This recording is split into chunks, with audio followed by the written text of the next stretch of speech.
Alright जी, last time हम यहाँ पे थे कि हमने बेसिकली इवेंट हैंडलिंग पढ़ी थी, और इवेंट हैंडलर पढ़ना या पढ़ाना फ़िलहाल मकसूद नहीं था, क्योंकि हम वो रिएक्ट में भी पढ़ेंगे काफ़ी एक्सप्लिसिटली, इसी तरह ऑन क्लिक है, ऑन हॉवर है, ऑन माउस। लेकिन सिर्फ यहाँ इवेंट हैंडलर पढ़ाने का मकसद ये था कि आपको कॉल बैक फंक्शन की एग्जांपल देना, कि कॉल बैक का मतलब ये है कि call me back when something happens, कि जब कुछ हो तो तब मुझे कॉल करो, नॉर्मली वो एग्जीक्यूट नहीं करता। ये जो कॉल बैक फंक्शंस हैं, इनकी इंपॉर्टेंस और कॉल बैक फंक्शंस की बेस पर आप सीखेंगे प्रोमिसेस, यानी एसिंक्रोनस जावास्क्रिप्ट। अभी तक जितनी जावास्क्रिप्ट हम पढ़ रहे हैं वो सिंक्रोनस जावास्क्रिप्ट है, ठीक है। जब मैं नोड का तारुफ बताऊंगा या एसिंक्रोनस का तारुफ बताऊंगा तो वहाँ दोबारा ये कॉल बैक फंक्शंस आएंगे। इसकी बेस पे हम एसिंक अवेट पढ़ेंगे या इनफैक्ट प्रोमिसेस पढ़ेंगे, और फिर हम उन प्रोमिसेस के साथ ही नोड जेएस का आर्किटेक्चर या जावास्क्रिप्ट का जो इंजन है वो कैसे काम करता है, यानी हीप है, कॉल स्टैक है, इवेंट लूप है, माइक्रो टास्क क्यू है, मैक्रो टास्क क्यू है, वेब एपीआईज क्या हैं या नोड जेएस की एपीआईज क्या हैं, ये सारी चीज़ें। तो उन सारों के लिए बताना ही चाह रहा हूँ कि जो बेस है वो बेसिकली कॉल बैक है। तो we will have that session again in fact after this one probably. तो लास्ट टाइम ये आपको पता लग गया जी कि कॉल बैक फंक्शन किसी भी फंक्शन में, यानी ये सिर्फ यूँ ही नहीं हो सकता, ये तो सिर्फ प्रैक्टिकली दिखाने के लिए आपके पास कोई भी फंक्शन है, लेट्स सपोज उसको आप कह लें टेस्ट फंक्शन है, तो हमने ये कहा था कि इस फंक्शन में नॉर्मली कोई भी दो पैरामीटर्स हो सकते हैं। मिसाल के तौर पे मैं कहता हूँ जी ए, और दूसरा पैरामीटर इसमें कोई भी फंक्शन हो सकता है। तो अब जब हम इस टेस्ट फंक्शन को कॉल करेंगे तो what will be doing is test, तो ए लेट्स सपोज कोई भी नंबर है, ऑब्जेक्ट है या कुछ भी है, तो बी में हम बतौर पूरा का पूरा फंक्शन भी पास कर सकते हैं, यानी फंक्शन लिख कर ये करके हम एज इट इज़ ये पूरा का पूरा फंक्शन डिफाइन कर सकते हैं। तो इससे ये होता है बेसिकली कि नॉर्मली ये तो बिल्ट इन फंक्शन था ना, या मेथड था ऐड इवेंट लिसनर, जो दो आर्ग्यूमेंट्स लेता था या पैरामीटर्स लेता था, एक क्लिक यानी स्ट्रिंग टाइप का और दूसरा क्या था, फंक्शन टाइप का। तो अगर आपके पास कोई ऐसा सिनेरियो है तो आप सिंपली, मैं अभी सिनेरियो बताता हूँ कौन सा, कहाँ पे हमें कॉल बैक फंक्शन कैसे देने की ज़रूरत पड़ती है।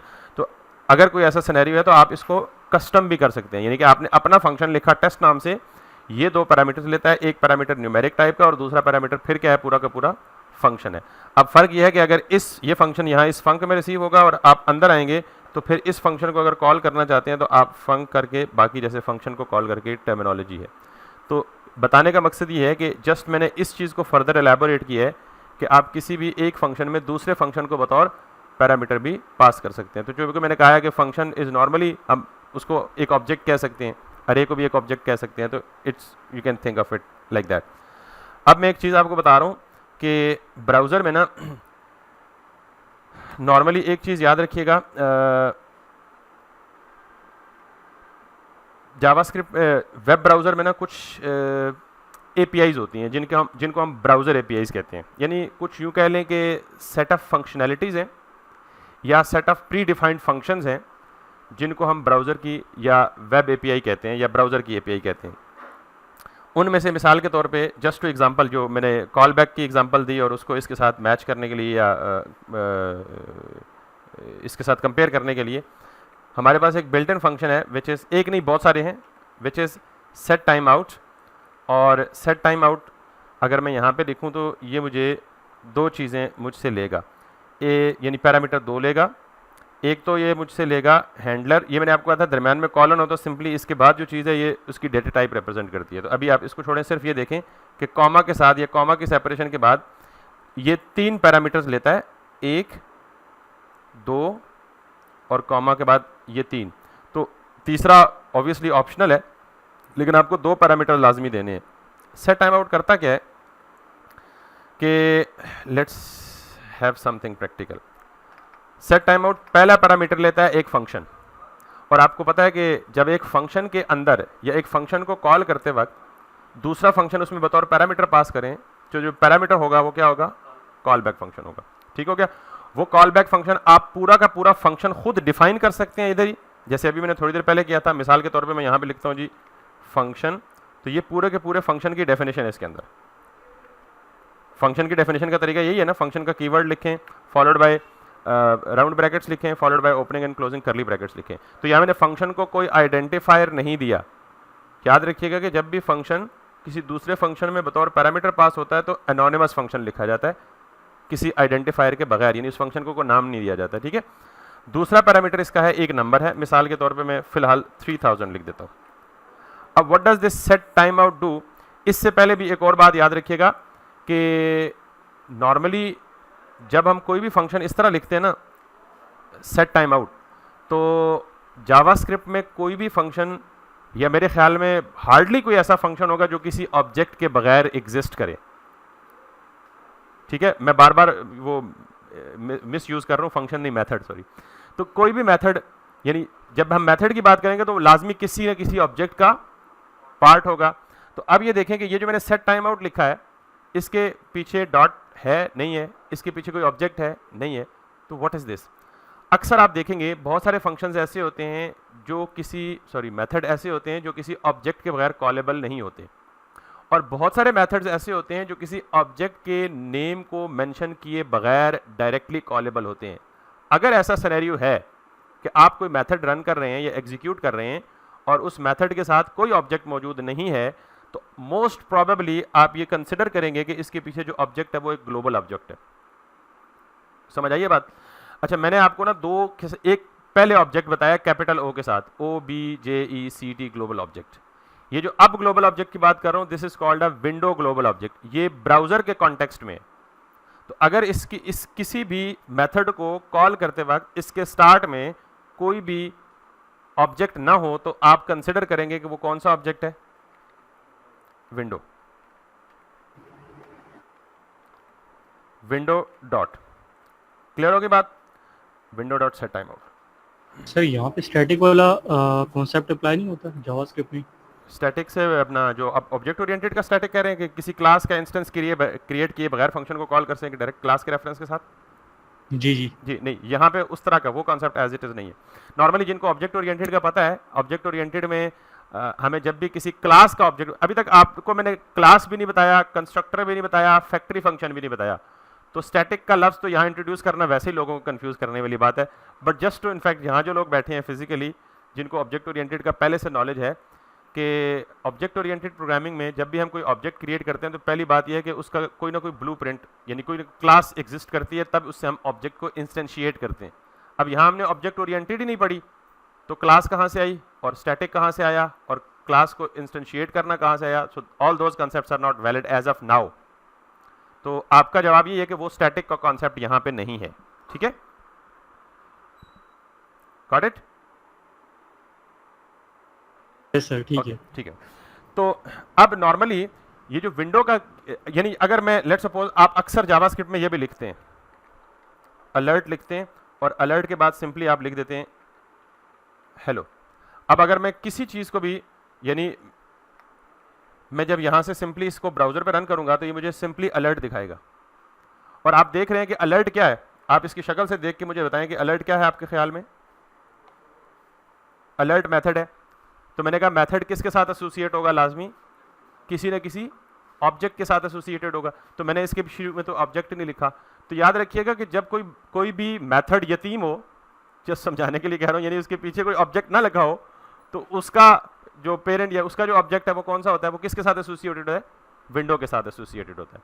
तो यूँ कुछ ऐसे ग्लोबल वेरिएबल्स आप खुद भी बना सकते हैं, कुछ ऐसे फंक्शंस खुद भी बना सकते हैं जिनको आप विंडो के ग्लोबल ऑब्जेक्ट के साथ एसोसिएट कर सकते हैं और उनको बाद में कॉल कर सकते हैं। बट सिर्फ यहाँ समझाने का मकसद ये है कि जैसे ये अलर्ट है, इसके पीछे कुछ भी नहीं लिखा हुआ था, इसका मतलब है ये किसका पार्ट होगा, एक्चुअली ये पूरा इस फॉर्म में होगा, विंडो डॉट अलर्ट। इसी तरह प्रॉम्प्ट है, कन्फर्म है, बहुत सारे और चीज़ें हैं। बल आप ये निशानी याद रख लें कि जब किसी मेथड के साथ कोई ऑब्जेक्ट एसोसिएटेड ना हो तो मेथड किससे बिलोंग कर रहा है, बेसिकली विंडो, और वो किस कॉन्टेक्स्ट में, ग्लोबल कॉन्टेक्स्ट में, ग्लोबल ऑब्जेक्ट के तौर पे कंसिडर होता है। एनीवेज, सो मैं जो बात कर रहा था कॉल बैक फंक्शन की, कि हमारे पास एक फंक्शन है, बिल्ट इन फंक्शन है, which is set time out, और अगर इसके पीछे मैंने कुछ भी नहीं लिखा तो इसका मतलब ये है कि ये किससे बिलोंग करेगा, बेसिकली पूरी फॉर्म इसकी ये है, window dot, why it is overwriting it, window dot set time out, या सिर्फ सेट टाइम आउट के लिए। अब जो बात जिक्र करने की है वो ये है कि ये बेसिकली लेता है आपका पहला parameter as a call back function और दूसरा पैरामीटर एक नंबर। ये जो सेकंड पैरामीटर है ये टाइम को रिप्रेजेंट करता है और टाइम इन सेकंड, ठीक है। अगर 1000 लिखेंगे 1000 मिली सेकेंड्स कंसिडर होते हैं, 1000 का मतलब 1 सेकंड, 2000 लिखेंगे तो 2000 मिली सेकंड का मतलब 2 सेकंड। इसी तरह जितने बड़ा नंबर लिखें, 10,000 सेकंड लिखें, मिली सेकंड लिखेंगे तो 10 सेकंड समझेगा। अब ये कॉल बैक फंक्शन ये कहता है कि whatever is written inside it, let me, तो जो भी उसमें लिखा जाएगा ये 3 सेकंड के बाद एग्जीक्यूट होगा। यानी सेट टाइम आउट फंक्शनैलिटी में बिल्ट इन है कि जितना टाइम यहाँ स्पेसिफाइड है, अब नॉर्मली जब मैं इसे फौरन चलाऊंगा तो ये फंक्शन फौरन एग्जीक्यूट नहीं होगा। कॉल मी बैक का मतलब क्या है कि execute this function when something else happens. तो समथिंग एल्स हैपन्स का मतलब ये है कि जब भी ये सेट टाइम आउट ब्राउजर में जाता है तो ये बेसिकली एक क्लॉक या टाइम काउंट करना शुरू कर देता है। जो ही ये स्पेसिफाइड टाइम पूरा होता है तो उस वक्त ये फंक्शन कॉल होता है। So it doesn't actually run immediately, rather it runs after specified या after passing the specified amount of time। तो अगर अब मैं ब्राउजर में इसे रन करूंगा तो यूं समझ लें कि कल मैंने जैसे आपको कहा था ना कि आपने एसिंक्रोनस प्रोग्रामिंग की इब्तदा की है, काइंड ऑफ इब्तदा की है कॉल बैक फंक्शन का कॉन्सेप्ट समझने में, ठीक है। तो यूं समझ लें कि ये सेट टाइम आउट का एक बड़ा रोल है जावास्क्रिप्ट की जावास्क्रिप्ट में एसिंक्रोनिसिटी अचीव करने के लिए। बहरहाल अब अगर मैं यहाँ इस पेज को रिफ्रेश करूँ तो यहाँ 1 2 यानी अप्रोक्सीमेटली 3 सेकंड के बाद हेलो आएगा। क्लियर होगी बात।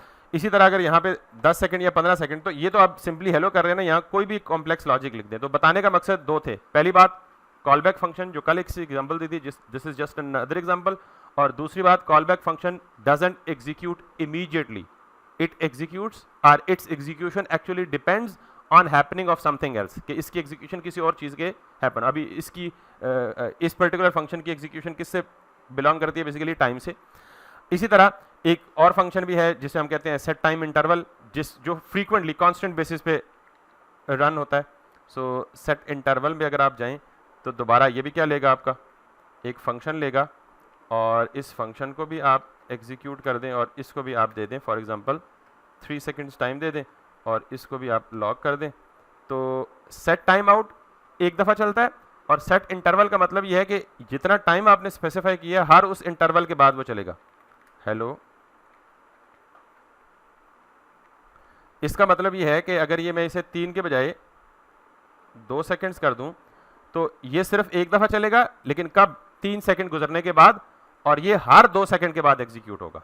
तो इसका मतलब यह है कि ये जो कॉल बैक फंक्शन है, ब्राउजर को ये मैसेज गया है सेट इंटरवल की वजह से कि call this function when ever 2 seconds got past, कि जब भी 2 सेकंड गुजर जाए तो इस फंक्शन को क्या करो, कॉल करो, फिर 2 सेकंड गुजर जाए तो फिर इसको क्या करो, कॉल करो। तो आई होप कि आप कॉल बैक फंक्शन में आपको एटलीस्ट 2 के बेसिक एग्जाम्पल है, but you have understood it what I am trying to do, ठीक है। Hello interval, hello interval, hello interval, जी जी।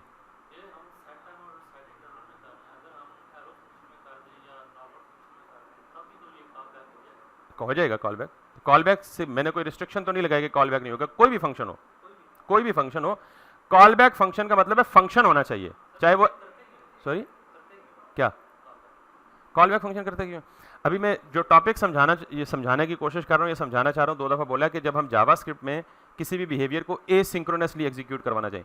नॉर्मली कंप्लीट थ्योरी इसकी इस तरह से हो सकती है कि जावास्क्रिप्ट सिंगल थ्रेडेड लैंग्वेज है। सिंगल थ्रेडेड लैंग्वेज का मतलब यह है कि जावास्क्रिप्ट में सब कुछ एक ही थ्रेड में एग्जीक्यूट होता है। थ्रेड का पता है आप लोगों को क्या होता है, प्रोसेस का पता है आपको क्या होता है। आप थ्रेड को एक प्रोसेस समझ लें, वैसे सब प्रोसेस को थ्रेड बोलते हैं ऑपरेटिंग सिस्टम की जुबान में, एक पूरा ऑपरेटिंग सिस्टम। तो थ्रेड का मतलब, अच्छा प्रोसेस का मतलब पता है फिर आपको क्या होता है। मैंने कहा था कि प्रोग्राम एक एंटिटी होती है, फिजिकल एंटिटी होती है।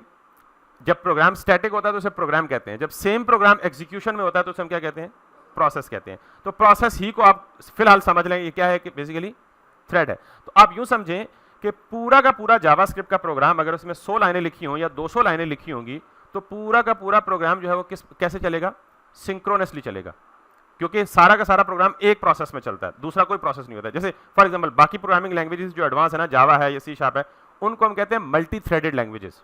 यानी अगर उन प्रोग्रामिंग लैंग्वेजेस में आपको 4 या 5 टास्क एग्जीक्यूट करवाने हैं तो हर टास्क जो है वो सेपरेट थ्रेड ले लेगा।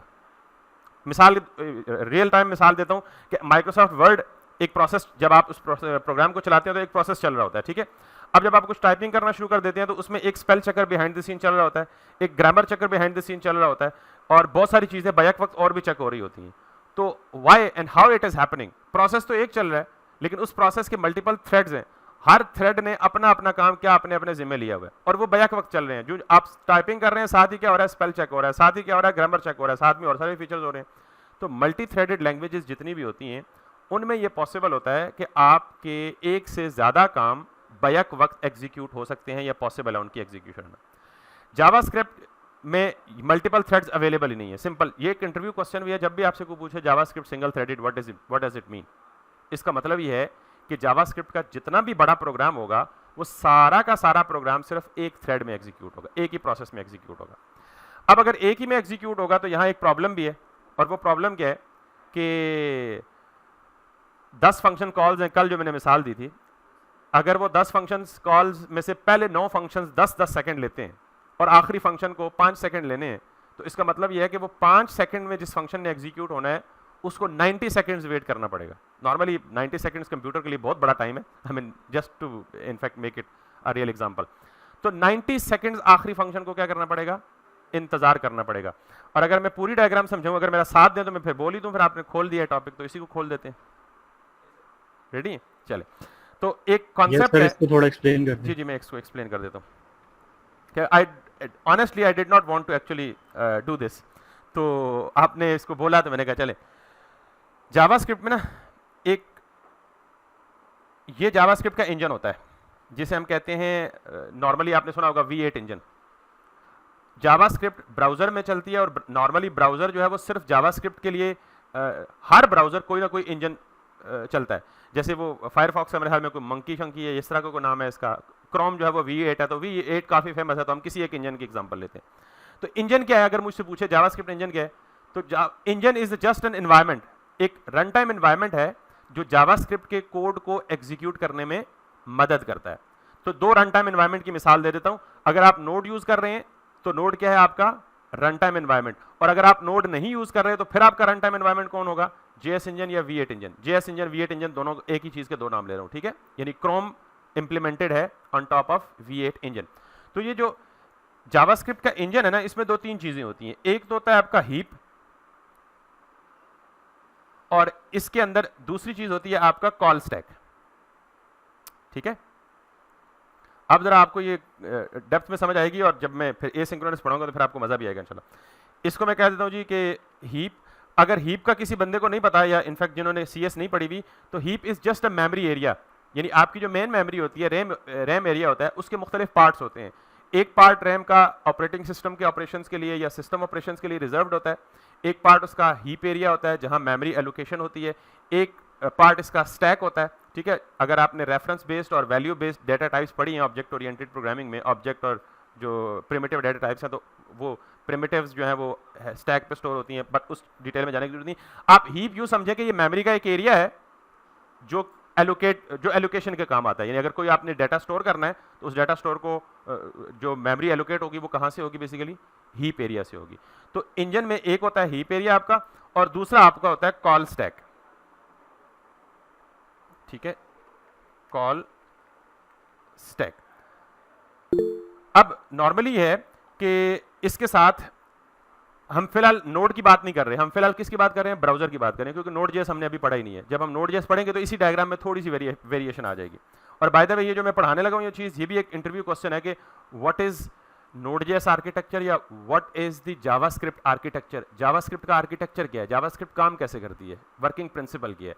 तो एक बात जो मैंने आपको पहले बताई ना, उसको आपने स्ट्रिक्टली ध्यान में रखना है कि JavaScript is a single threaded language. JavaScript सिर्फ एक थ्रेड पे काम कर रही है, और सिंगल थ्रेडेड का मतलब ये है कि अगर कोई भी कॉम्प्लेक्स ऑपरेशन है, यानी जिस तरह मैंने 10 फंक्शंस की एग्जांपल दी है, तो जो फंक्शन 10 सेकंड लेता है इसका मतलब वो अच्छा खासा कॉम्प्लेक्स है, क्योंकि जावा कंप्यूटर आपको पता है नैनो सेकंड में काम कर रहा होता है। तो अगर सिंगल थ्रेडेड है तो इसका मतलब यह है कि अगर 10 फंक्शंस हैं तो 10वें फंक्शन को तभी बारी मिलेगी जब पहले 9 पूरे के पूरे क्या हो जाएंगे, एग्जीक्यूट हो जाएंगे। हम ये नहीं चाहते, ये एक ड्रॉबैक है, ये एक फ्लॉ है जावास्क्रिप्ट का सिंगल थ्रेडेड होने की वजह से। लेकिन इस फ्लॉ को जावास्क्रिप्ट ओवरकम कैसे करता है कि आपको फील ही नहीं होता कि जावास्क्रिप्ट सिंगल थ्रेडेड है या मल्टी थ्रेडेड है। तो जरा कम टू दैट पॉइंट। ये बेसिकली हमारे पास है, यहाँ पे जो मैंने इधर डायग्राम ड्रॉ की है, this is kind of a web API. इसको वेब एपीआई भी बोलते हैं और इसको आप ब्राउज़र एपीआई भी बोलेंगे, ठीक है। जब Node.js आएगा तो हम उसके बारे में थोड़ा सा डिफरेंट कर लेंगे। इस वेब एपीआई में ये स्पेस होती है कुछ एग्जीक्यूशन की, या कुछ बिल्ट इन फंक्शनैलिटीज़ या built in set of functions होते हैं जो कि वेब ब्राउज़र या वेब एपीआई से एसोसिएटेड होते हैं। सेट टाइम आउट और सेट इंटरवल उन दो में से एक है जो इसका हिस्सा होते हैं। इसके बाद यहाँ पे एक दो चीज़ें और होती हैं। यहाँ पे एक क्यू होती है। क्यू का मतलब आप सबको पता है, इसको आप कह लें G Q U E U, पता नहीं कोई इस तरह का स्पेलिंग है इसकी, क्यू यू आई यू, बल जो भी है, ये क्यू है। और एक दूसरी क्यू भी होती है, यानी दो क्यूज होती हैं। तो अब सिर्फ फर्क जानने के लिए, इनको टास्क क्यू भी कहते हैं और सिर्फ क्यू भी कह सकते हैं, ठीक है। तो फर्क जानने के लिए एक को आप कह लें माइक्रो टास्क क्यू और एक को आप कह लें मैक्रो टास्क क्यू। तो दिस वन इज, ये दोनों क्यूज हैं। मैं ऊपर वाली को कह देता हूँ जी कि माइक्रो टास्क क्यू, और नीचे वाले को कह देता हूँ मैं macro task Q.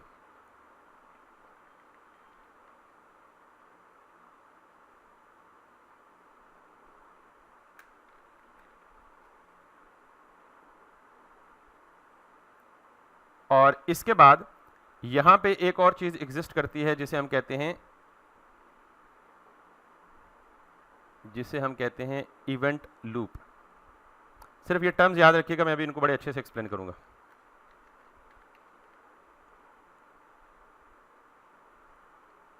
Event loop, अब जरा इस डायग्राम को देखिएगा। नॉर्मली जब भी जावास्क्रिप्ट की कोई फंक्शन कॉल आती है तो वो फंक्शन कॉल कहाँ मूव होती है? सबसे पहले आपके कॉल स्टैक। कॉल स्टैक का मतलब यह है कि फंक्शन कॉल स्टैक क्यू, यानी फंक्शन की कॉल्स का एक स्टैक बना हुआ है। स्टैक का मतलब नॉर्मली लाइफ में देखेगा, अगर आप कोई 4-5 चीज़ों को ऊपर नीचे रख दें तो उसे हम क्या कहते हैं? ये एक स्टैक बन गया। तो कॉल स्टैक का मतलब यह है कि आपके प्रोग्राम में जितने भी फंक्शंस होंगे वो सारे के सारे फंक्शंस आपके किधर आएंगे? कॉल स्टैक क्यू में आएंगे। अब जो पहले फंक्शन आएगा वो यहाँ पे रिजाइड करेगा, इसके बाद जो फंक्शन आएगा वो इसके ऊपर रिजाइड करेगा, इसके बाद जो फंक्शन आएगा का मतलब यह है कि मैं फंक्शन कॉल की बात कर रहा हूँ, ठीक है। इसके बाद जो फंक्शन कॉल आएगी वो कहाँ रिजाइड करेगी? यहाँ रिजाइड करेगी। अब ये जो स्टैक होता है ना, ये लीफो होता है। लीफो का मतलब होता है last in first out. Last in first out का मतलब यह है कि जो भी एंट्री इसमें लास्ट होगी यहाँ, यानी यही कोई जगह नहीं है कि नीचे से खींच के निकाल लें और ऊपर से सारे, ऐसा कोई नहीं है। स्टैक पे हमेशा क्या होता है? ये डाटा स्ट्रक्चर है और इसे कहते हैं लीफो के जो एंट्री सबके बाद आएगी, निकलते वक्त सबसे पहले वो निकलेगी। क्लियर होगी बात? तो इसका मतलब जब ये आखिरी फंक्शन आएगा तो जब निकलेगा ये फंक्शन एग्जीक्यूशन होने के बाद, तो ये क्या करेगा? यहाँ से आउट हो जाएगा। उसके बाद इसकी बारी आ जाएगी, ये जब फंक्शन एग्जीक्यूट होगा तो यहाँ से आउट हो जाएगा। आउट का मतलब खत्म, एग्जीक्यूशन के बाद फंक्शन की टर्मिनेशन, स्कोप खत्म। ये जब निकलेगा तो यहाँ से ये भी आउट हो जाएगा और ये जब निकलेगा तो यहाँ से ये भी आउट हो जाएगा। अब अगर जावास्क्रिप्ट सिंक्रोनस है, उसमें कोई अब ट्रिक आने वाली है, उसमें कोई एसिंक्रोनिसिटी नहीं है, यानी कि हमें वी आर फाइन, हमारे पास कोई ऐसी कॉम्प्लेक्सिटी नहीं है कि जिसमें हम एसिंक्रोनिसिटी अचीव करना चाहें। तो फिर तो बिल्कुल ठीक है। अगर आपके पास 4 फंक्शंस हैं, फॉर एग्जांपल चारों कंसोल लॉग्स हैं, तो कंसोल लॉग क्या है? फंक्शन कॉल ही है ना। तो पहला कंसोल लॉग नीचे आएगा, दूसरा कंसोल लॉग इसके ऊपर आएगा, फिर इसके ऊपर आएगा, फिर इसके ऊपर आएगा और फिर इसके ऊपर आएगा। फिर जब एग्जीक्यूशन होगी तो सबसे पहले जो फंक्शन एग्जीक्यूट होगा वो यहाँ से पॉप हो जाएगा, निकलने को पॉप कहते हैं। जब दूसरा एग्जीक्यूट होगा तो पॉप हो जाएगा, तीसरा एग्जीक्यूट होगा तो वो पॉप हो जाएगा, चौथा एग्जीक्यूट होगा तो वो। अब मिसाल के तौर पे हम ये चाहते हैं कि हम एसिंक्रोनस बिहेवियर अचीव करें। एसिंक्रोनस बिहेवियर अचीव करने का मतलब ये है कि मेरे पास एक फंक्शन ये है, एक ये है, एक ये है और एक ये है। अब फॉर एग्जांपल ये जो पहले नंबर पे फंक्शन है, फंक्शन 1, इसने लेने हैं 10 सेकंड्स। इसने कितना टाइम लेना है? 10 सेकंड्स। तो इसका मतलब ये है कि इसके बाद ये वाला फंक्शन, ये वाला फंक्शन और ये वाला फंक्शन, फॉर एग्जांपल इसने लेने हैं 3 सेकंड, इसने लेने हैं 4 सेकंड्स और इसने लेना है 1 सेकंड। ठीक। तो अब होना क्या चाहिए कि नॉर्मल बिहेवियर क्या कहता है सिंगल थ्रेड का, कि आपको बाकी फंक्शन एग्जीक्यूट करने के लिए कितना वेट करना पड़ेगा? 10 सेकंड वेट करना पड़ेगा। फिर कितना वेट करना पड़ेगा? 3 सेकंड। फिर कितना वेट करना पड़ेगा? 4 सेकंड। और फिर इसकी बारी आएगी। तो इसका मतलब टोटल आखिर तक पहुंचने के लिए हमें कितना? 17 सेकंड इंतजार करना पड़ेगा, which is too much time. अब होगा क्या? होना यह है कि जावास्क्रिप्ट में जब भी किसी फंक्शन को एसिंक्रोनस बनाना होता है, तो अभी मैंने कहा है उसे कॉल बैक फंक्शन के तौर पे पास कर दें और कॉल बैक फंक्शन का मतलब ये होता है कि जब हम किसी फंक्शन को as a call back function pass किया तो वो नॉर्मल कॉल स्टैक क्यू से निकल के डेलीगेट हो जाता है किसको, वेब एपीआई को। और वेब एपीआई की एक सिंपल सी मिसाल मैंने क्या दी है, set time out. Got it. अब जब आप ये जितने भी वेब एपीआई के फंक्शन हैं नॉर्मली क्या करते हैं, कॉल स्टैक में जिस फंक्शन ने, यानी उसको जब ये फील होता है कि ये function it is taking time, तो इंप्लीमेंटेशन तो हम ही ने की होती है इसको as a call back function, तो ये इस कॉल बैक फंक्शन को यहां से उठा के किधर मूव कर देता है, ब्राउजर की एपीआई में मूव कर देता है। स्टैक में से अगली जगह को अगले फंक्शन को मिल गई बारी कॉल होने की, अब यहां आके सेट टाइम आउट टाइमर चला देता है। ठीक, अब 10 सेकंड्स तक ये जो है ना, जो भी उसकी प्रोसेसिंग है जितना भी है वो एग्जीक्यूट करता है। जो ही अब इस फंक्शन को एग्जीक्यूट कर चुका होता है तो ये इसको मूव कर देता है कहां पे, मैक्रो टास्क। अभी मैं माइक्रो टास्क की बात नहीं कर रहा, कहां पे मूव कर देता है, माइक्रो टास्क क्यू में मूव कर देता है। तो इसका मतलब है माइक्रो टास्क क्यू में क्या आएगा, पहला सीबी। सीबी का मतलब क्या है, कॉल बैक, यानी जो भी कॉल बैक एग्जीक्यूट हुआ वो यहां पे वापस आ गया और वापस अपनी बारी का इंतजार कर रहा है। समझ आई बात। अब यहां से अगला फंक्शन हुआ, अगला फंक्शन जब आया तो अगला फंक्शन भी क्या हुआ है, यानी वो भी एसिंक्रोनस हमें करना है, तो वो भी एसिंक्रोनस करने के लिए हमें किस में रखा है उसे, सेट टाइम आउट या कोई भी एपीआई। आगे चल के फेच भी आएगा, फाइल रीडिंग के लिए भी बिल्ट इन फंक्शन आएंगे, बहुत सारे फंक्शन हैं। यानी यहाँ जो एपीआई कॉलिंग के लिए फेच का बिल्ट इन फंक्शन है, फाइल रीडिंग के लिए कोई फाइल्स हैं, तो वो सारी की सारी चीजें किस में आ रही हैं, ब्राउजर की वेब एपीआई में आ रही है। अब ये फंक्शन पॉप हो गया और ये किधर है, कॉल बैक क्यू में चला गया। इसकी बारी आई, इसको पता चला यार ये भी 3 सेकंड लेगा, तो इसको भी हमने क्या किया हुआ है, एसिंक्रोनस बना लिया। तो ये भी यहां से निकल के किधर चला जाएगा, इधर आ जाएगा। और ये भी यहां पे प्रोसेस यानी एग्जीक्यूशन के बाद, यानी कॉल बैक, यानी जब टाइम इसका पूरा हो जाएगा, एग्जीक्यूशन का टाइम करीब आ जाएगा, तो ये दोबारा कहां मूव कर जाएगा। तो क्यू का मतलब ही क्या होता है, लाइन होती है कि जितने भी सीबीज हैं वो सारे किधर लाइन में लगते जाएंगे, मैक्रो टास्क क्यू में लाइन में लगते जाएंगे। अब जब इससे नीचे आया, यानी जब ये दो फंक्शन यहां से पॉप हो गए, किसकी एग्जीक्यूशन की बारी है, तीसरे की बारी। इसको पता लगा यार इसने भी टाइम लेना है, फॉर एग्जांपल ये भी कोई नेटवर्क रिक्वेस्ट है, ये भी कोई फाइल रीडिंग की रिक्वेस्ट है, ये भी कोई आईओ ऑपरेशन है। तो नॉर्मली आईओ ऑपरेशन ब्लॉकिंग होते हैं जो मतलब टाइम लेते हैं, तो उनको हम एसिंक्रोनस। ये भी यहां से पॉप हो गया और ये यहां पे दोबारा वेब एपीआई पे चला गया, और ये जब अपनी एग्जीक्यूशन करेगा तो दोबारा ये भी किधर मूव कर जाएगा, मैक्रो टास्क सीबी में मूव कर जाएगा। ये काम तब तक होता रहेगा जब तक आपका कॉल स्टैक क्यू क्लियर नहीं हो जाता, सारा खत्म नहीं हो जाता। अब जब आखिरी की बारी आएगी तो आखिरी को तो कुछ नहीं चाहिए, तो वो तो एसिंक्रोनस है ही नहीं, तो वो फौरन एग्जीक्यूट हो जाएगा। वो क्या हो जाएगा, फौरन एग्जीक्यूट हो जाएगा। ये एग्जीक्यूट होकर अपना आउटपुट स्क्रीन पे दे देगा, लेकिन ये एग्जीक्यूशन के वक्त ये अभी अपना आउटपुट स्क्रीन पे नहीं देंगे, क्योंकि ये बाहर गए थे, डेलीगेट हुए थे किसको, वेब एपीआई को या ब्राउजर एपीआई को, और डेलीगेशन के बाद दोबारा ये लाइन में लगे हुए। अब ये इवेंट लूप का काम अब आया। जो ही इवेंट लूप का क्या काम है, ये इन दोनों के दरमियान देखती रहती है कि कॉल स्टैक क्यू खाली है, कॉल स्टैक खाली है। अगर कॉल स्टैक खाली है तो ये मैक्रो टास्क क्यू के पास जाएगा, ये एक जो भी फंक्शन कॉल होगी वो उसे दोबारा किस में मूव कर देगा, टास्क कॉल स्टैक पे मूव कर देगा। और कॉल स्टैक पे मूव करने का मतलब यह है कि anything that is in call stack that will execute immediately. समझ आई बात। अब जब वो फंक्शन इमीडिएटली एग्जीक्यूट हो जाएगा तो फिर अगर उसको फील हुआ कि यार ये तो इसके अंदर एक कॉल बैक है, तो वो फिर बाहर चला जाएगा और बाकियों को मौका देगा। फिर इसी तरह कॉल बैक से वापस आके उसे अगर पता चला कि यार इसके अंदर फिर सीबी है, वो फिर बाहर चला जाएगा, बाकियों को मौका देगा। इसका मतलब whatever function takes time that will go out, और वो कहां चला जाएगा, ब्राउजर एपीआई या वेब एपीआई। अच्छा, ये ब्राउजर एपीआई या वेब एपीआई एक सेपरेट थ्रेड है, एक सेपरेट एनवायरनमेंट है। हम इंटेंशनली ये कह रहे हैं कि यार जब तक मैं बाकी काम करता तुम ये काम कर लो।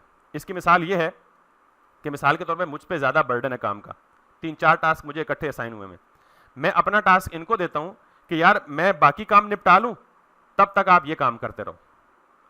जब मैं बाकी काम निपटा लूंगा तो आपका जो काम किया हुआ वापस मैं क्या कर लूंगा, टेक ओवर कर लूंगा। Got it. तो यूं समझ लें कि ये जो वेब एपीआई या ब्राउजर एपीआई में कह रहा हूं, it's a separate thread. whenever in our normal single threaded application of JavaScript, whenever any complex functionality gets in that takes time, that is actually moved away from normal thread to the additional browser API, which is a separate thread.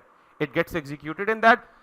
Then whenever it executes it, it moves that executed part या call back function back to the macro task queue, और event loop comes into play then, और event loop का ये काम है कि क्या call stack खाली है, हाँ खाली है तो यहाँ से एक CB मूव कर दो दोबारा इधर, गॉट इट, ये एग्जीक्यूट होकर बाहर चला जाएगा, खत्म, फिनिश। फिर ये देखेगा इवेंट खाली है जी, खाली है, फिर देखेगा मैक्रो टास्क क्यू में कुछ है जी, है, इसको मूव कर दो इधर, ये एग्जीक्यूट होकर खत्म। फिर देखेगा अच्छा जी कॉल स्टैक खाली है जी, खाली है। इवेंट लूप क्या, इवेंट लूप का काम भी यही है कि इवेंट लूप किसको चेक करती है, it constantly checks the macro task queue and call stack. मतलब यूं समझ ले कि एक चौकीदार है, बाहर एक बैंक के बाहर लाइन लगी हुई है और अंदर कैशियर जो है वो बिल जमा कर रहा है, और उसने गेट पे एक बंदा खड़ा किया हुआ है कि जो ही पहला बंदा फ्री हो जाए अगले बंदे को उठा के अंदर भेज दो। तो वो जो गेट पे बंदा खड़ा है वो क्या है, बेसिकली इवेंट लूप, जो कि मैक्रो टास्क को बार बार कॉन्स्टेंटली मॉनिटर करती है। अब आखिरी चीज रहती है which is micro task queue. जी जी,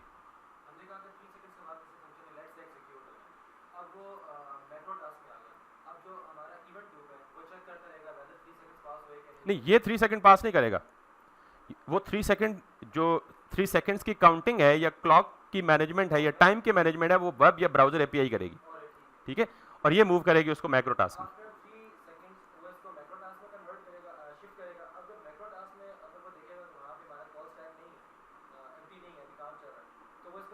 yes yes yes yes yes,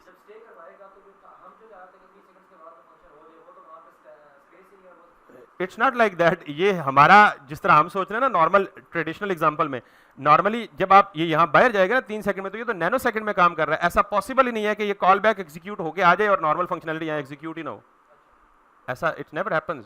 अगर ऐसा है कि यहाँ पे भी आपका इतना बड़ा फंक्शन है कि जो टाइम लेता है, तो why are you not moving that function to into the separate thread. हम तो बात ही यही कर रहे हैं ना कि हम हर उस फंक्शन को बाहर मूव करेंगे जिस फंक्शन के बारे में हमें पता है कि इट मे टेक टाइम। मिसाल देता हूँ, मिसाल के तौर पे आपके कोड में 100 लाइनें हैं, लाइन नंबर 50th पे आपको पता है कि यहाँ एक नेटवर्क कॉल है, और आपको नहीं पता कि आप नेटवर्क पे कॉल भेजें और नेटवर्क से रिस्पॉन्स कितने टाइम में आए, तो आप इसको किधर मूव कर देंगे, बाहर। और आपको पता है कि 50 से लेके 100 तक बाकी कहीं भी नेटवर्क कॉल नहीं है, तो आप पागल हैं कि बाकियों को बाहर भेजेंगे। अब अगर बाकियों में कहीं भी नेटवर्क कॉल नहीं है, तो जब 50th लाइन पे कंट्रोल बाहर गया, तो आपको क्या लगता है कि पूरी 50th लाइन एग्जीक्यूट नहीं हो चुकी होंगी जब तक नेटवर्क कॉल वापस नहीं आएगी, गॉट इट। हाँ, अगर इन बिटवीन भी आ जाए, देयर आर वेज, क्योंकि आगे अभी प्रोमिसेस एसिंग अवेट बहुत कुछ रहती है, अभी तो इंट्रोडक्शन है। इन बिटवीन नेटवर्क का रिस्पॉन्स वापस आ जाए तो yes, that part can be moved, समझ आई बात, that part can be moved from अपना macro task queue back to the call stack queue, तो दिस हैपेंस। अच्छा, अब अभी तक मैंने माइक्रो टास्क की बात नहीं की। Macro task normally event loop उनको मूव करता है किधर, इस पे टास्क। तो माइक्रो टास्क के बारे में अभी तक हमने कुछ पढ़ा ही नहीं है। माइक्रो टास्क नॉर्मली होते हैं प्रॉमिस से रिलेटेड। जब हम जावास्क्रिप्ट में प्रॉमिस पढ़ेंगे तो फिर हमारे जितना भी कोड प्रॉमिस रिटर्न करेगा या प्रॉमिस से रिलेटेड होगा, वो सारा का सारा कहाँ मूव होगा, माइक्रो टास्क क्यू में। तो आपने सिर्फ अभी तक इतना याद रख लेना है कि माइक्रो टास्क क्यू में क्या पड़ा होगा और मैक्रो टास्क क्यू में क्या पड़ा होगा, सीबीज। और फिर अब क्योंकि इवेंट लूप तो एक ही है, फिर इन दोनों की लड़ाई। मिसाल के तौर पे 3 टास्क माइक्रो क्यू में पड़े हैं और 3 ही मैक्रो क्यू में पड़े हैं, तो इवेंट लूप किससे उठाएगा पहले। तो ये याद रखिएगा कि promises always takes the priority. Micro, in other words, promises तो क्योंकि मैंने अभी सिर्फ लफ्ज यूज किया ना, micro task queue would always get the priority. अगर माइक्रो, यानी अब जस्ट इसको रीफ्रेज कर लें कि जब इवेंट लूप देखेगा कि माइक्रो टास्क में भी कुछ है और मैक्रो टास्क क्यू में भी कुछ है, तो इवेंट लूप पहले कहां से उठाएगा, और जब तक सारे माइक्रो टास्क खत्म नहीं हो जाते वो मैक्रो टास्क की तरफ नहीं जाएगा। ये बात समझ आइए। ये बेसिकली बहुत स्ट्रॉन्ग इंटरव्यू क्वेश्चन है, what is JavaScript engine architecture या व्हाट इज जावास्क्रिप्ट आर्किटेक्चर। और जब मैं नोड पे आऊंगा ना, तो नोड पे सिर्फ ये वेब एपीआई चेंज होके क्या हो जाएगी, नोड एपीआई। क्योंकि अभी हमारा जावास्क्रिप्ट का कोड रन होने के लिए एनवायरनमेंट कौन सा है, वेब ब्राउजर। तो जब हम वेब ब्राउजर को फिनिश करेंगे, हम सारा का सारा जावास्क्रिप्ट नोड पे लिखेंगे, तो फिर हमारे जावास्क्रिप्ट के कोड के लिए रन टाइम एनवायरनमेंट कौन सा होगा, नोड जेएस। तो फिर बाकी ऑलमोस्ट सेम रहेगा, सिर्फ क्या चीज चेंज हो जाएगी, ये वेब एपीआई के बजाय नोड एपीआई हो जाएगी। विंडो नहीं है नोड में, डॉम नोड में नहीं है। अभी अगर हम बात करें तो वेब एपीआई क्या है basically, web API actually is a DOM, और डॉम के साथ एडिशनल सेट ऑफ मेथड्स या फंक्शनलिटीज जो अवेलेबल है। तो जब हम नोड में जाएंगे तो क्या कहा है कि ये सारा कुछ चेंज हो जाएगा, वो है क्योंकि सेट टाइम आउट के फंक्शन का यहां विंडो के साथ ताल्लुक है, तो वहां जो नोड जेएस का ग्लोबल ऑब्जेक्ट है वहां उसके साथ ताल्लुक हो जाएगा उसका, ठीक है। यानी मोर और लेस थोड़ी बहुत मैचिंग होगी, लेकिन ब्राउजर की कोई चीज भी नोड में एग्जिस्ट नहीं करती। दैट्स व्हाई मैंने पहले ही प्रिकॉशनरी मेजर बताया था कि ये चीज चेंज होगी जब हम when we will switch the environment. Right now we are in the environment of browser, when we will talk about NodeJS we will switch the environment from browser to the NodeJS. I hope this is okay. अगर ये okay है तो मैं बड़ी प्यारी simulation दिखाता हूँ आपको। ये सारा काम उस सिमुलेशन में हो रहा है, वो वेबसाइट आप खोल के घर जाके खुद ट्राई करें, उसके साथ खेलें, आपको बहुत अच्छे से समझ आ जाएगी। ये यहाँ तक क्लियर है, इसका मतलब आपकी बेसिक्स क्लियर हो चुकी हैं। अब आपने इसको एज एन इंटरव्यू क्वेश्चन बड़ा स्ट्रांगली तैयार करना है, और यहाँ पे आप सिंपली लिखें इवेंट लूप इन जावास्क्रिप्ट, और आप इस डायग्राम को देखेंगे, या कोई भी डायग्राम देख लें। हर बंदे ने अपने अपने अंदाज में समझाया हुआ है, आप कोई भी डायग्राम देख लें एक आध। और मेरे पास एक बुक मार्क हुई हुई है, इसकी बड़ी ज़बरदस्त एनिमेशन, जहाँ ये सब कुछ जो काम मैंने बताया ये एनिमेटेड होकर आपको बता रहा है। Yes, JS visualiser. सो ये देख ले बेटा, ये है आपका हीप का एरिया, ये जावास्क्रिप्ट इंजन है ओवरऑल, ये है आपका कॉल स्टैक, इसमें जितने भी फंक्शंस हैं वो 1 बाय 1 पुश हो रहे हैं और वापस पॉप अप एग्जीक्यूशन के बाद। ये फंक्शन की एग्जांपल है, इसने वो वेब एपीआई का हाँ ये वेब एपीआई है, सॉरी ये कॉल स्टैक, ठीक है ये वेब एपीआई। तो वेब एपीआई पे क्या चल रहा है, नॉर्मली टाइमर चल रहा है। जब भी कोई चीज़ या कोई फंक्शन ज़्यादा टाइम लेगा तो it will move that function, या वो नहीं मूव करेगा, इनफैक्ट वो हम बताएंगे ना कि किस चीज़ को या किस फंक्शनलिटी को एसिंक्रोनस बनाना है, तो जो हम बताएंगे तो वो उनको मूव कर देगा इधर। ये यहाँ से वापस किधर आएगा, क्यू में। इसने एक ही क्यू बताई हुई है, लेकिन आप अगर कोई इन डेप्थ ट्यूटोरियल देखेंगे या कोई इन डेप्थ पिक्चर देखेंगे तो उसमें 2 क्यूज नजर आएंगे आपको, मैक्रो टास्क क्यू और माइक्रो टास्क क्यू, ठीक है। तो अगर आपको एक भी समझ आ गया तो दूसरे का फंक्शनलिटी ऑटोमेटिकली समझ आ जाएगी, और अगर कोई पिक्चर नहीं मिलती तो मेरा ट्रस्ट मी 2 टास्क क्यूज होती हैं, और promises always gets the priority, ठीक है। हीप मेमोरी एरिया होता है जो किसी भी वेरिएबल या किसी भी ऑब्जेक्ट की स्टोरेज के लिए जगह को एलोकेट करता है, that's it. Heap is a memory area बस। नहीं, प्रोग्राम को रन होने के लिए कोई स्पेस चाहिए होती है, ऑब्वियसली वो स्पेस, वही तो कह रहा हूँ ना, स्पेस, मेमोरी एरिया का मतलब स्पेस, ठीक है। यानी आपका फंक्शन भी कहीं ना कहीं रिजाइड करेगा ना पहले, तो उसको एग्जीक्यूशन के लिए भी स्पेस चाहिए, ठीक है। एनीवेज, तो ये पूरी इसने सारे स्टेप्स गाइड किया। हाँ, ये this is animation kind of thing. अब अगर आप मेरी वो सारी डिस्क्रिप्शन को सामने रख के इस तरह की एनिमेशन देखेंगे तो you would automatically instantly get to know that what happens actually overall, ठीक है। ये सेट टाइम आउट में हुआ, यहाँ से फिर टाइमर चला, और ये क्या हुआ, और ये वापस क्यू में आया, और क्यू से वापस कॉल स्टैक में गया, और कॉल स्टैक से एग्जीक्यूशन के बाद खत्म हो गया। और अगर आप खुद से ये करना चाहते हैं तो you can do that right in here. ये मेरा फंक्शन ए है जिसपे कंसोल लॉग ए प्रिंट हो रहा है, ये मेरा फंक्शन बी है जिसपे बी प्रिंट हो रहा है। ये सारे फंक्शन हैं, ठीक है, फंक्शन की डेफिनेशन है। अब उसने पहले फंक्शन कौन सा एग्जीक्यूट किया, सॉरी एग्जीक्यूट नहीं, कॉल किया, लॉग ए कॉल किया, फिर उसने सेट टाइम आउट में कॉल बैक फंक्शन दिया बी को, फिर प्रॉमिस में। अब इसमें तीनों चीजें एग्जांपल, तो इस विजुअलाइजर को मैं तब रन करूंगा जब हम एक दफा प्रॉमिस भी पढ़ लेंगे, क्योंकि अब ऑब्वियसली प्रॉमिस सबसे पहले एग्जीक्यूट होगा, तो जब आप इसको रन करेंगे आउटपुट कहां शो होगा, पता नहीं किधर गया। अच्छा, यहां से आप स्टेप वाइज ऑटो स्टेप्स या one by one step by step move करेंगे आप, ठीक है। तो आप यहां पे जाएंगे स्टेप 1, तो आपके कॉल स्टैक क्यू में क्या आया, लॉग ए, कौन सा फंक्शन, जो एग्जीक्यूशन में नंबर 1 पे आ रहा था, गॉट इट। अब स्टेप 2 पे जाएंगे तो लॉग ए क्या हो गया, प्रिंट हो गया। इसमें कोई नेटवर्क, कोई कॉल बैक नहीं था, कोई रॉकेट साइंस नहीं थी, कोई नेटवर्क कॉल नहीं थी, तो ये कहीं मूव नहीं किया, उधर से एग्जीक्यूट होकर खत्म हो गया, ठीक है। अब एग्जीक्यूट हुआ तो हमें कंसोल पे क्या मिला, लॉग ए मिला। लॉग ए मिला तो जब एक फंक्शन एग्जीक्यूट हो गया लॉग ए वाला, तो वो कॉल स्टैक से क्या हो गया, आउट हो गया। यही समझाया था ना कि जब कोई फंक्शन एग्जीक्यूट हो जाता है तो वो कॉल स्टैक की क्यू से क्या हो जाता है, आउट हो जाता है। इसका मतलब यह है कि हम यहाँ पे खड़े हैं लाइन नंबर 7 पे, कि लॉग ए फंक्शन कॉल हुआ, कंट्रोल गया इस फंक्शन पे और इसके अंदर आके कंसोल लॉग ए हुआ, तो ये वाला फंक्शन वापस एग्जीक्यूट खत्म। इसका ताल्लुक आपस में बिल्कुल क्या हो गया, खत्म। अब किसकी बारी है, सेट टाइम आउट की। तो सेट टाइम आउट अगर मैं इसको चलाऊंगा तो ये कहां आएगा, सेट टाइम आउट किधर चला गया, क्यों, यानी ये जो लॉग बी है, सेट टाइम आउट नहीं गया, सेट टाइम आउट के अंदर क्या है, सीबी है ना, CB क्या कॉल बैक फंक्शन है ना, क्योंकि सेट टाइम आउट के बाद अभी मैंने समझाया था कि पहला पैरामीटर क्या कॉल बैक फंक्शन। तो कॉल बैक फंक्शन किधर चला गया, टास्क क्यू में चला गया। बाय द वे ये उधर से होके आया होगा वेब एपीआई से, अभी चला नहीं है ना बेटा, अभी एग्जीक्यूट हुआ है, अभी एग्जीक्यूट हुआ है। ठहर जाना, सफर कर जाना यार। अच्छा मैं भी झूठा हो सकता हूँ ना यार, इसलिए तो आपको विजुअलाइजेशन बता रहा हूँ कि जिस कॉन्सेप्ट में मैं झूठा हो गया ये आपको क्लियर कर देगा फर्दर। अभी एग्जीक्यूट नहीं हुआ, अभी टास्क क्यू में इंतजार कर रहा है। अब वापस आए, लो हूं अब आगे ये चला नहीं है सेट टाइम आउट, ये अभी तक किधर इंतजार कर रहा है, टास्क क्यू में इंतजार कर रहा है। आगे क्या चला है, प्रॉमिस चल रहा है, और प्रॉमिस किधर चला गया। अच्छा अब वो उधर डायग्राम में नहीं शो हो रही थी ना माइक्रो टास्क क्यू, इधर शो हो रही है। तो सिंपल टास्क क्यू को आप मैक्रो कहते हैं, ये माइक्रो। अब बताएं कौन चलेगा, नहीं बताएं जरा क्या चलेगा, पक्की बात है। ओ भाई ये दोनों बाहर हैं, ये दोनों बाहर हैं। ये जो आखिरी वाला डी है, देखे ना, हम किसी चीज को बाहर कब भेजते हैं, व्हेन दैट टेक्स टाइम। क्यों बाहर भेजते हैं, ताकि जो बाकी पीछे बचा है जिसने टाइम नहीं लेना, that should get executed. So that's why log d should come into the call stack Q for execution. तो ये एग्जीक्यूशन हो गया, खत्म हो जाएगी तो डी प्रिंट हो गया, डी प्रिंट हो गया तो कॉल स्टैक से आउट हो गया। अब किसकी बारी है, नहीं अब माइक्रो टास्क की, माइक्रो टास्क की।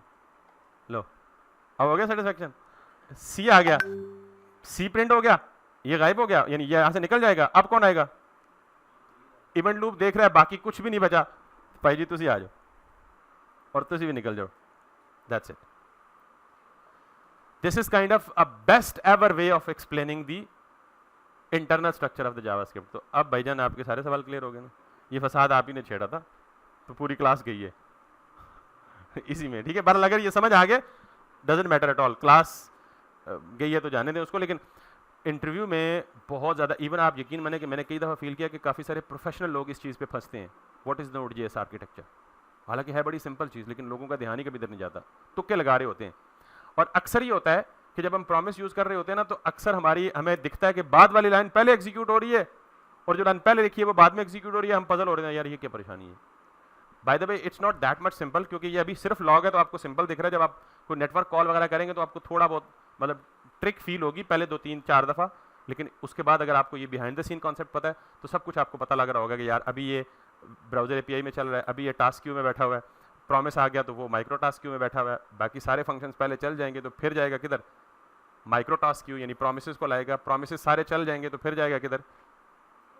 तो आप इस एनवायरनमेंट में, ये मैं यूआरएल शेयर कर दूंगा ग्रुप में, वैसे अगर मैं ना भी शेयर करूं तो जावास्क्रिप्ट विजुअलाइजर में जाएं और आप Node.js का आर्किटेक्चर समझें। वंस आप ये आर्किटेक्चर समझ गए तो आपको जावास्क्रिप्ट की एसिंक्रोनस बिहेवियर सारा का सारा समझ आ जाएगा। तो अब आपको समझ आइए, 2 इंटरव्यू क्वेश्चन है बेटा। Just to summarize it again, JavaScript is a single threaded application, meaning that it runs everything in a single process or a single thread. What happens when that thread is blocked? और वो block कब होता है, जब कोई ऐसा function आ जाए जिसने ज़्यादा टाइम लेना है। तो जब सिंक्रोनस फंक्शनैलिटीज़ में कोई ब्लॉक आ जाए दैट टेक्स टाइम, तो वो तो फिर डिजास्टर्स हो जाती है, फिर तो फायदा ही नहीं है। आपको कोई कहे कि आप फॉर एग्जांपल इससे हट के कोई दे, आप कहेंगे एक वेबसाइट खोलें, तो आपकी वेबसाइट अगर 5 सेकंड से ऊपर टाइम ले तो would you like to stay over there? और कहेंगे थकी वेबसाइट छोड़ो, बड़े गोला मारो, इसका कंप्यूटर दूसरा खोल लो। आपने कोई चीज़ बाय करनी है, आप अली एक्सप्रेस की साइट खोलें, खुले ही ना 5-10 मिनट। दिस हैपन्स कि जब सिंगल थ्रेड में ब्लॉकिंग चीज़ आ जाए तो वो बाकी सारा कुछ ब्लॉक हो जाता है जब तक वो ब्लॉकिंग चीज़ कंप्लीट। और अगर ब्लॉक में कोई एरर आ जाए, मिसाल के तौर पे आपने नेटवर्क में, तो फिर उसका क्या काम होगा फिर हमें नहीं पता। बाय द वे चले, मैं कोशिश मैंने की है अच्छे से एक्सप्लेन करने की। किसी का सवाल है, आई गेस किसी ने हाथ खड़ा किया, नहीं हाथ नहीं खड़ा किया, I don't know why. Okay जी, ये क्लियर हो गया। ऑनलाइन बच्चे मुझे नहीं पता आपका नाम जो कह रहे थे, इसको एक्सप्लेन कर दें जरा, खोल दें।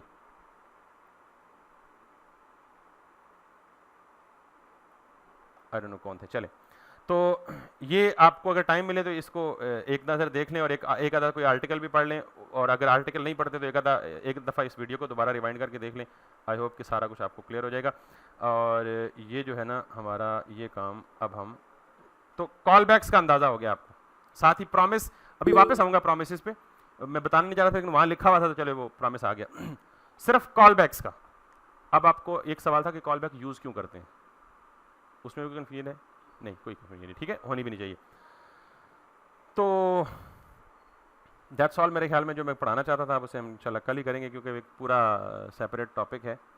और प्रॉब्ली अब मेरे ख्याल में कॉल बैक्स की अगर आपको समझ आ गई है तो अब हम डायरेक्टली चलते हैं कुछ जो ES6 के एडवांस फीचर्स हैं उन पे कल हम करेंगे। आई बिलीव सबको ये लूप्स वगैरह तो आती होंगी ना, यानी जो नॉर्मल ट्रेडिशनल लूप्स हैं सारी प्रोग्रामिंग्स में जो अवेलेबल होती हैं, ताकि मैं इनको कल डिस्कस ना करूँ। For example let i equals to 0।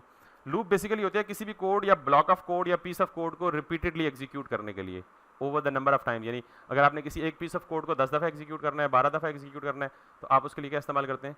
Loop इस्तेमाल करते हैं। और लूप 3 होती हैं, फॉर लूप, व्हाइल लूप और डू व्हाइल लूप।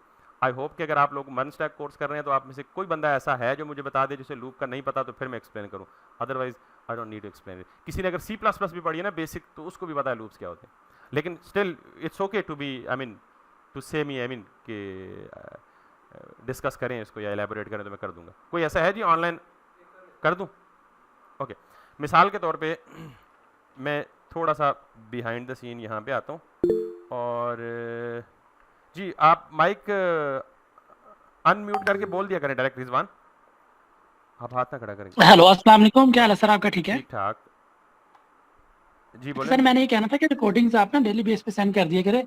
कल भी मैं थोड़ा लेट ऑनलाइन हुआ था तो उस वजह से ना वो मेरा कुछ रह गया था ना रिजवान। मैं स्टार्टिंग पहले अपोलोजाइज कर चुका हूँ कि नॉर्मली मेरी कोशिश होती है कि मैं डेली करूँ, लेकिन कल एक जी एक्सेप्शन थी कि वो मिस हो गई, तो आज मैं कर दूंगा। कल वाली रिकॉर्डिंग भी आज वाली रिकॉर्डिंग। जी ठीक है इसके अलावा कोई जी, क्वेश्चन ठीक है है, तो नो प्रॉब्लम। ठीक है। एनीवेज, तो बस सर यही क्वेश्चन है ओके, मेरा। Thank you. Thank you. मैं मिसाल के तौर पे ना कोई भी एक स्टेटमेंट को यहाँ पे हेलो रन करता हूँ। अगर मुझे हेलो 10 दफ़ा प्रिंट करना पड़ जाए, वैसे तो it's not a practical example honestly, लेकिन मैं लूप समझाने लगा हूँ तो ज़ाहिर है लूप समझाने के लिए बेसिक चीज़ ये ठीक है। अगर मुझे ये हेलो, आप इस हेलो के बजाय यूँ समझें कि ये कोई कॉम्प्लेक्स एक पूरा फंक्शन है, एक पूरी फंक्शनैलिटी है, और मुझे वो फंक्शनैलिटी कितनी दफ़ा करवानी है? 10 दफ़ा रिपीट करवानी है। तो क्या तरीका है? 10 दफ़ा लिख दें, बहुत अच्छा तरीका है ना।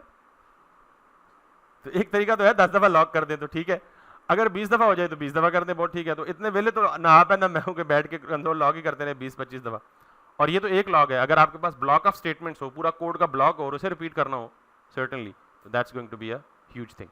तो इसलिए बेहतरीन तरीका ये होता है कि इस तरह के रिपीटेड टास्क, यानी सेम टास्क अगर आप over and over again print करना या परफॉर्म करना चाहें तो उसके लिए आप लूप्स इस्तेमाल करते हैं। 3 ट्रेडिशनल लूप्स है जो ऑलमोस्ट हर लैंग्वेज में पाई जाती हैं। लूप कैसे बनती है? हम फॉर का कीवर्ड जब आए तो इसका मतलब है कि ये लूप का स्टार्ट है। फॉर का कीवर्ड, वाइल का कीवर्ड और डू वाइल, ये कीवर्ड्स हैं। अब एडवांस लूप ES6 में पढ़ाऊंगा, जो मैप है, फिल्टर है, फाइंड है और रिड्यूस है और बाकी कुछ और भी मामलात हैं। तो फॉर, जब भी कहीं फॉर आ जाए इमीडिएटली फॉलोड बाय पैरेंथेसिस, इसका मतलब ये लूप का स्टार्ट है। और उसके बाद लूप की बॉडी आ जाती है। बिल्कुल फंक्शन की तरह देखने में लगता है, लेकिन फंक्शन में फंक्शन का कीवर्ड होता है, आइडेंटिफायर होता है। तो यहाँ कोई आइडेंटिफायर नहीं होता, यहाँ फॉर का कीवर्ड है। उसके बाद यहाँ इसके अंदर 3 चीज़ें होती हैं। अब जब हमें लूप कोई चीज़ रिपीटेडली एग्जीक्यूट करवानी है तो हमें बताना होता है कि इसने स्टार्ट कहाँ से होना है, इसने एंड कहाँ पे होना है और इसने इंक्रीमेंट कितने का करना है। ठीक है, मैं नॉर्मली जो बिल्कुल बेसिक स्टूडेंट है उनको ये मिसाल देता हूँ कि मैं आपको कहता हूँ जी कि आप इस बिल्डिंग के ना 3 चक्कर काट गए, आपको पनिश करता हूँ, आप काम नहीं करके आए। मैं कहता हूँ 10 चक्कर काट गए इस बिल्डिंग के। ठीक है, अब आप जाएंगे बिल्डिंग के एक साइड से शुरू करेंगे, पूरी बिल्डिंग घूम के वहाँ पे जहाँ से शुरू किया था वहाँ पे खड़े होंगे, तो क्या हो गया? आपका एक चक्कर कंप्लीट हो गया। ठीक है, फिर दूसरा चक्कर लगाएंगे, फिर तीसरा, फिर चौथा, फिर पाँचवां, फिर छठा, फिर सातवां, फिर 9, 10। अब मुझे आप पे एतमाद नहीं है, आप धोखा कर सकते हैं। तो मैं कहता हूँ यार आप गिनती में धोखा करेंगे, आप 10 चक्कर पूरे नहीं करेंगे और मेरे साथ चीट करेंगे, तो मैं स्टार्टिंग पॉइंट पे एक बंदा खड़ा कर दूं और उस बंदे की ड्यूटी लगा दूं कि इसके चक्कर गिनने हैं। ठीक है, वो बंदा क्या करेगा? कहीं से स्टार्ट करेगा ना, 1 या 0 से स्टार्ट करेगा या 1, ये आपकी मर्जी है, 10 से स्टार्ट कर लें, कोई मर्जी नहीं है। ठीक है, तो वो बंदा क्या करेगा? जब आप एक चक्कर काट के आएंगे वो 1 लिख देगा, यार 1 हो गया। 2 चक्कर काट के आएंगे वो लिख देगा, यार 2 हो गए। तो इसका मतलब वो क्या कर रहा है? हर चक्कर के बाद 1 इंक्रीमेंट कर रहा है। क्या कर रहा है हर चक्कर के बाद? तो लूप का मतलब ही चक्कर होता है, साइकिल होता है। लूप क्या कहते हैं? You have started a journey from a point and you have actually move back to the same point, that is a complete cycle, a चक्कर। तो ये फॉर लूप भी यही करता है। तो मैं क्या कहूँगा, वो जो बंदा खड़ा किया था कि काउंटिंग स्टार्ट करो, कहाँ से? 0 से। तो जाहिर है हम जो भी चीज़ या डाटा स्टोर करते हैं काउंटिंग करके कहीं स्टोर ही करते हैं, तो स्टोरेज के लिए हमने वेरिएबल रखा होता है। तो मैंने आई दे दिया, आप आई जे के एल एम एन कोई भी कर लें। फिर मैंने कहा जी कब तक जारी रखो काउंटिंग, जब तक इसकी काउंटिंग क्या नहीं हो जाती, 10 नहीं हो जाती। अब आला 0 से स्टार्ट करेंगे, 1 से स्टार्ट करेंगे तो 10 यानी 9 पे आ जाएगा, तो आप less than or equal to कर लें तो ये पूरा 10 हो जाएगा। यानी जब तक उसके चक्कर 10 या 10 से कम रहते हैं तब तक चलते रहो, और जब चक्कर 10 के बराबर हो जाए तो क्या कर दो, रुक जाओ, पूरे होगी आपकी सजा, ठीक है। देन और हर दफा क्या करो, हर चक्कर के बाद क्या करो, एक इंक्रीमेंट कर दो। मैं माजरत के साथ जो लोग जिनको थोड़ा सा आता है, मैं जस्ट कोशिश कर रहा हूँ कि जो 3-4 लोग हैं मे बी कि उनको बिल्कुल ना अंदाजा हो, तो मैं इसके थोड़ा सा इसको भी एक्सप्लेन कर रहा हूँ। तो अब इसके बाद हम क्या करेंगे जी, यहाँ पे सिंपल वही जो स्टेटमेंट हमने रिपीट करनी थी ना, मैंने for example log hello 10 time लिखना था, तो मैंने क्या कर दिया hello, that's it, that's the loop. बजाय 10 दफा स्टेटमेंट लिखने के ये स्टेटमेंट क्या करेगी, यानी ये ब्लॉक ऑफ कोड क्या करेगा, इस कंसोल लॉग वाली स्टेटमेंट को कितनी दफा रिपीट करेगी, 10 दफा रिपीट करेगी। Make sense? And this is the looping structure. Loop के जो बुनियादी एलिमेंट्स होते हैं वो आप जान लें। एक होता है आपका स्टार्टिंग पॉइंट, एक होता है आपका एंडिंग पॉइंट, और एक होता है आपका इंक्रीमेंट। आप इंक्रीमेंट एक से ज़्यादा भी कर सकते हैं, मल्टीपल कर सकते हैं, कोई फार्मूला भी यहाँ लिख सकते हैं, कोई डिवीजन मल्टीप्लिकेशन भी कर सकते हैं, whatsoever, but at its simplest loop is that. अब इस लूप की प्रैक्टिकल एप्लीकेशन क्या है, आप कहेंगे यार ऐ तो कोई शायद ना हुई, कुछ चंगी जी एग्जांपल दो ना जिससे कोई प्रैक्टिकली गल पता लगे। बहरहाल अभी फिलहाल हेलो को देखें, मैं फॉरन प्रैक्टिकल एग्जांपल भी देख रहा हूँ। We have got 7 more minutes. Recording देखें कितने मिनट्स रह गई हमारी, 8 मोर मिनट्स, ठीक है। सो अब ये 10 दफ़ा उसने हेलो लिख दिया, ठीक है। अब कंसोल का ये आप कह लें अच्छी बात है कि वो जब एक ही सेम स्टेटमेंट हो तो वो बार बार नहीं करता, वो उसकी काउंटिंग करता रहता है 10 दफ़ा। 10 का मतलब ये कि 10 दफ़ा ये कैलकुलेट हुई। We want something practical, use कहाँ पे होता है इस चीज़ का, ठीक है। तो बहुत सारी जगहों पे यूज़ होता है। हमारा जो एग्जिस्टिंग यूज़ केस बना है ना, हम उसमें यूज़ करते हैं। ये हमारे पास एक अरे है, और इस अरे में कितने ऑब्जेक्ट्स हैं, 1 2 3। हर ऑब्जेक्ट किसको रिप्रेजेंट कर रहा है, एक प्रोडक्ट को। हम ये चाहते हैं कि हम इन सारे प्रोडक्ट्स को कंसोल पे डिस्प्ले कर दें, इन प्रोडक्ट्स को कंसोल पे डिस्प्ले कर दें। बाय द वे अगर आप यहाँ देखें ना किसी भी ई कॉमर्स साइट पे, तो ई कॉमर्स साइट पे जो अली एक्सप्रेस, ये जो प्रोडक्ट की लिस्ट आ रही होती है, यूँ समझें कि ये लूप ही लग रही है, लूप ही लगी हुई है। ये ऐसा नहीं है कि किसी बंदे ने फिजिकली 1 बाय 1 ऑब्जेक्ट को उठा के डिज़ाइन करके यहाँ पे रखा हुआ है। डिज़ाइन तो ज़ाहिर है एक कार्ड का बनाया है, और बाकी सारे के सारे कार्ड्स किस तरह से इसने यहाँ पे रखे हुए, लूप के जरिए रखे हुए। तो ये इसकी प्रैक्टिकल एग्जांपल है। This is a loop. Behind the scene उसको क्या मिल रहा है, इसी तरह एक अरे ऑफ ऑब्जेक्ट्स मिल रही है, और वो उस लूप के साथ उन अरे ऑफ ऑब्जेक्ट्स को क्या कर रहा है, सामने डिस्प्ले कर रहा है। Let's do that. तो अब सबसे पहले तो ये देखें कि मुझे लूप स्टार्ट कहां से करनी है और एंड कहां से करनी है। तो इसका डिसीजन कैसे कौन देता है आपको, आपका यूज केस देता है। मुझे देखें मेरे पास कितने प्रोडक्ट्स हैं, 3। तो इसका मतलब इस अरे की लेंथ कितनी है, 3। तो इसका मतलब लूप को कितनी दफा चलाना है, 3 दफा। अब अरे का जो पहला इंडेक्स है वो कौन सा है, 0। Very nice. तो इसका मतलब लूप का स्टार्टिंग पॉइंट कौन सा होगा, 0। Very nice. अब लूप का जो आखिरी अरे का जो आखिरी इंडेक्स है वो क्या है, 2। तो लूप का एंडिंग पॉइंट क्या होगा, 2 या लेस देन 3 या लेस देन इक्वल टू है तो फिर 2 कर देंगे व्हाटसोएवर। बट एंडिंग पॉइंट क्या है, 2 है। स्टार्टिंग पॉइंट क्या है, 0 है। तो ये पता लग गया। ये एक बात याद रखें कि जब भी जहां अरे होगी ना, अरे को आइट्रेट करने के लिए या अरे को मैनिपुलेट करने के लिए आप हमेशा क्या लगाएंगे, लूप लगाएंगे। अब जो मर्जी लूप लगा दें, कोई दर्जन एक लूपें अभी अवेलेबल है साढ़े को, ठीक है। दर्जन तो नहीं होंगे, उससे कम होंगे, लेकिन बहुत सारी लूप है। बहरहाल मैं सिंपली फॉर लूप से इसके सारे प्रोडक्ट्स को डिस्प्ले करता हूं। कैसे करूंगा देखिएगा जरा। मैं कहता हूं जी log name is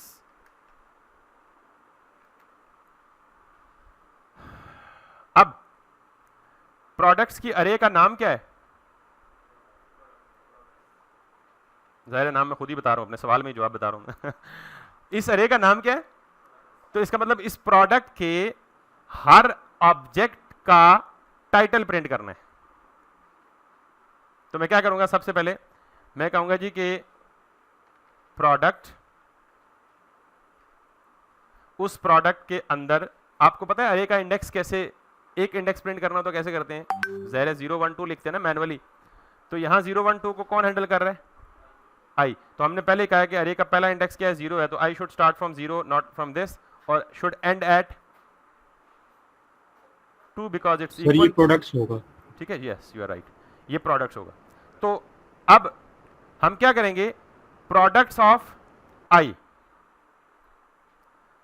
products of i का मतलब क्या है, जब ये लूप पहली दफा चलेगी तो आई की वैल्यू क्या होगी, 0 होगी, 1 की तरफ से होगी, ये देखें ना 0 है ना, दूसरी दफा क्या होगी, तीसरी दफा क्या होगी, 2 होगी। तो इसका मतलब है कि ये मुझे क्या मिलेगा स्क्रीन पे, पूरा का पूरा ऑब्जेक्ट मिलेगा, पूरा का पूरा। पहले जरा इसको देख लेते हैं फिर आगे चलते हैं। यहां तक ये बात क्लियर हो गई है।